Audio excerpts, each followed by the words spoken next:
இன்னைக்கு பொதுமக்கள் எல்லா விஷயத்துக்குமே டிப்ரெஷன் ஆறாங்க. ஆனா, இந்த விஷயத்துக்கு டிப்ரெஷன் ஆகுறது தப்பே இல்ல. ஏன்னா, எனக்கு தமிழ்நாட்டுல இருக்கிற 1008 பிரச்சனையில இந்த ஒரு பிரச்சனை தான் முக்கியமா படுது. இந்த பிரச்சனையால ஆட்சியே இழந்திருக்கிறாங்க திமுக. அது வேற எதுவும் இல்ல. கரண்ட் பிரச்சனை.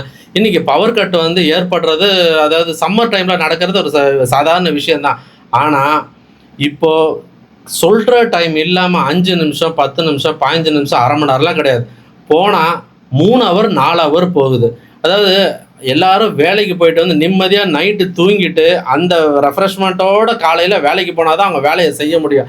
ஆனா, இந்த பிரஷர்ல இப்ப பொதுமக்கள்லாம் என்ன பண்றாங்கன்னா, இருக்கிற டிப்ரஷன்ல நேரா இபி ஆஃபீஸ்ல போய் அங்க உடனே கலாட்டா செய்தார்கள்ன்ற செய்தி மட்டும் தான் வருது. ஆனா, அவர்களோட பிரச்சனை அவர்களுக்கு தெரியும். நேத்து ஒருத்தர் பேசுறாப்புல அம்பத்தூர்ல டிவிகேவை சேர்ந்தவர்கள், ஆட்சியாளர்கள் சம்மந்தப்பட்டவர்கள் யாருமே வரமாட்டேங்கிறாங்க. அந்த இடத்துல போலீஸ் அதிகாரிகள் தான் போயிட்டு சமரசம் பண்ணிட்டு இருக்கிறாங்க. இதுல மின்சாரத்துறை அமைச்சர் நிர்மல் குமார் டிசைனா பிரஸ் மீட் சொல்றாரு. இதற்கு காரணம் யாரோ இருக்காங்க, ஃபியூஸ் கேரியரை புடுங்கிட்டு போயிடுறாங்க. இதெல்லாம் நல்லா இருக்கு, கேட்கறதுக்கு நல்லா இருக்கு.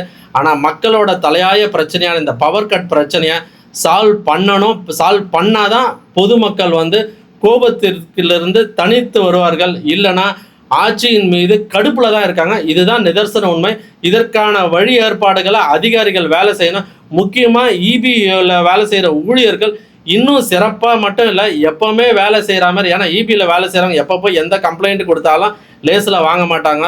எது கேட்டாலும் ஒரு தெனாவட்டான பதில் வரும். அது இந்த ஆட்சின்னு இல்லை, திமுக ஆட்சியாக இருந்தாலும் சரி, அதிமுக ஆட்சியாக இருந்தாலும் சரி. ஏஇ வெளில போயிருக்காரு, ஃபியூஸ் கேரியர் இல்லை, அது இல்லை. ஆனால் அவங்க பப்ளிக் கேட்குற ஒரு கேள்வி கரெக்டாக, ஒரு நாள் தள்ளி கட்டினா ஃபைன் போடுறீங்கல்ல, அது மாதிரி மக்களுக்கு தேவையான இந்த விஷயத்த, பவர் கட் விஷயத்துல கொஞ்சம் கவனம் செலுத்தணுன்றது அனைவரின் வேண்டுகோளாக இருக்கு.